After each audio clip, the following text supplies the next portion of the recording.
Just start with the opening statement. Well, to win at this level, you got to be able to pitch and you got to be able to defend. And we got a great start out of Bere. That kind of set the tone for us. We got some big at-bats out of Grayson and several of our seniors and Eli Brooks late in the game. We did everything we needed to do to be able to have success today, and it's quite a large part of it is due to the guys to my left and my right.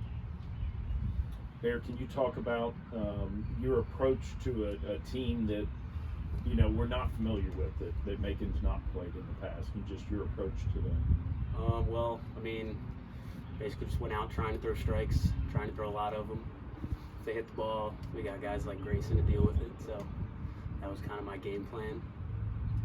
Just fill it up, try to at least. And that's what we talked about going into the weekend, seeing teams that we haven't seen this year. We knew that E-Town was a team that was going to swing.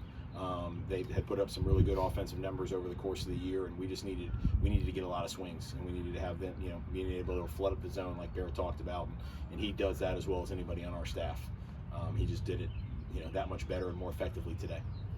Bere, you didn't have as successful an outing the last time. Anything significantly different for you today? Well, the slider worked today, that's for sure. Wasn't working as well last time, but I mean, that's why you have good outings and bad outings. You just got to learn from it. So, Grayson, can you talk about what it's like playing behind Bere when he's out there on the mound? Sure. I mean, we know that he's going to fill it up. He got a ton of ground balls today, and guys have played well behind him. And it makes it a lot easier for the offense too when we know Bere's going out there. When Bere's on, and we did enough today early that we were ahead, and we knew Bere was going to come in and keep going well. And talk about your first two at-bats. First at-bat, you show bunt on the first one, and then you swing away and get the double down the right field line. Just talk about that at-bat. So tried to drag first pitch. It was foul, so we tried to just go sack there. And we saw both corner infielders crashing, so Skip just kind of looked at me. It was like swing away, and I kind of just tried to put something in play towards them and just happened to get over their head.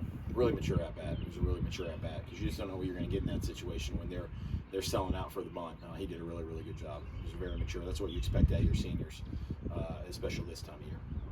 Coach, talk about Eli Brooks being in the 9-hole, getting sac fly, and then the RBI single. Yeah, he just competes. He's awesome. He just competes. I was really hoping in that last inning, the bottom of the 8th, we're trying to drag with 2 outs and a runner on third. The third baseman gave us a lot of room, and that the grass will eat up the ball pretty quick.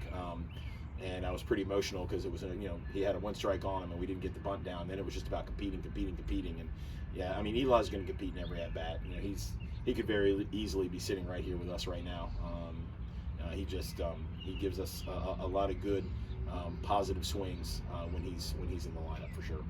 And talk about how key it was that you only had to use 2 arms today to get through first game. Well, I mean, that's tremendous. I mean, Bere, that opens up, and now that the weather has come into play a little bit and the schedule has changed in somewhat, that puts us in a real good position, as it does for Ryan and Harrisburg tomorrow.